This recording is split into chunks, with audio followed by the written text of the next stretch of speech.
दर्शवत आहेच, पण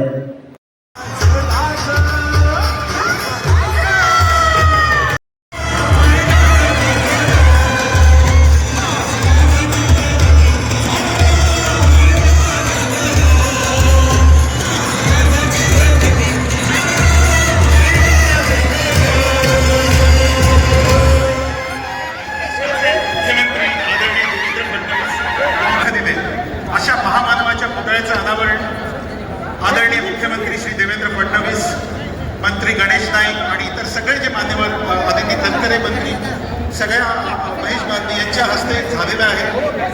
आता अनावरण झालेलं आहे आणि सगळ्यांनी सावधानमध्ये उभं राहायचं आणि वाद्यवृंदाला विनंती करतो की महाराष्ट्र गीत राज्यगीतानी या कार्यक्रमाचा पुढचा टप्पा आपण असे करूया. सगळ्यांनी आपण एका स्वरात जय जय महाराष्ट्र माझं हे महाराष्ट्र गीत गाऊ.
नीचे बैठ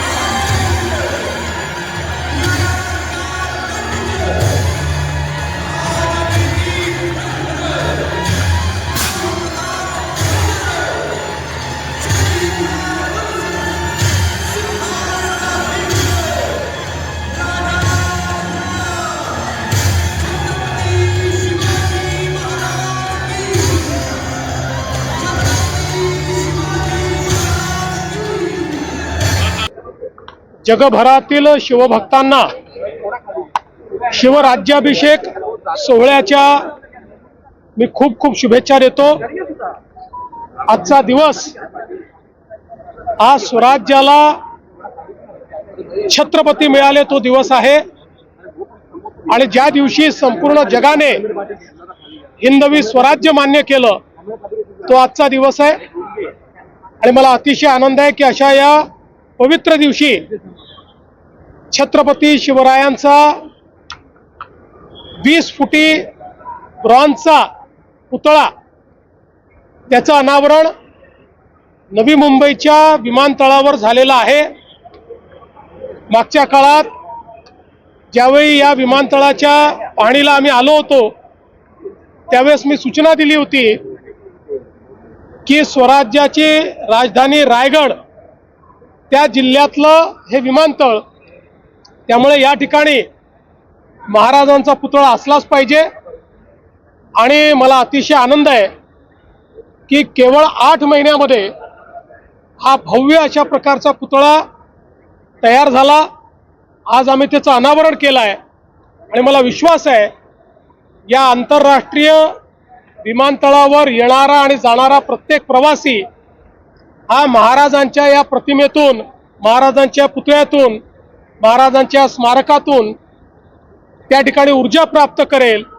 आणि म्हणून मी या ठिकाणी हे जे अडाणी एअरपोर्ट लिमिटेड आहे त्यांचंही मनापासून अभिनंदन करतो, सिडकोचं मनापासून अभिनंदन करतो आणि पुन्हा एकदा छत्रपती शिवरायांच्या चरणी नतमस्तक होतो.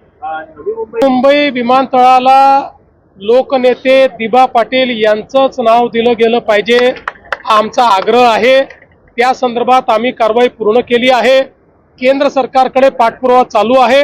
आम्ही तो पाठपुरावा करून नक्की हे नामकरण करून घेऊ. विधान परिषदेच्या मी एवढंच म्हणेन की माणसं पैशापेक्षा प्रेमानं जिंकता येतात हे जर तुम्हाला समजलं तर तुम्हाला अशा प्रकारचं बिल मांडण्याची आवश्यकता पडणार नाही. तथापि या निवडणूक प्रक्रियेत परिवर्तन झालं पाहिजे या संदर्भात जर कोणी बिल मांडणार असेल तर मला काहीच हरकत नाही.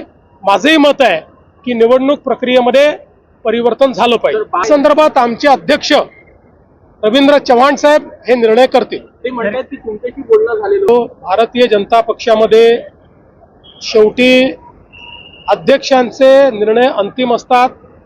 बाळ माने आम्हाला परके नाहीत. बाळ माने हे भारतीय जनता पक्षातच तयार झालेले आहेत. काही कारणाने ते पक्ष सोडून गेले, पण या संदर्भातला निर्णय मुख्यमंत्री करत नाहीत. या संदर्भातला निर्णय प्रदेशाध्यक्ष करतात. ते जो निर्णय करतील त्याला माझा पाठिंबा असेल. तर सुरेंद्र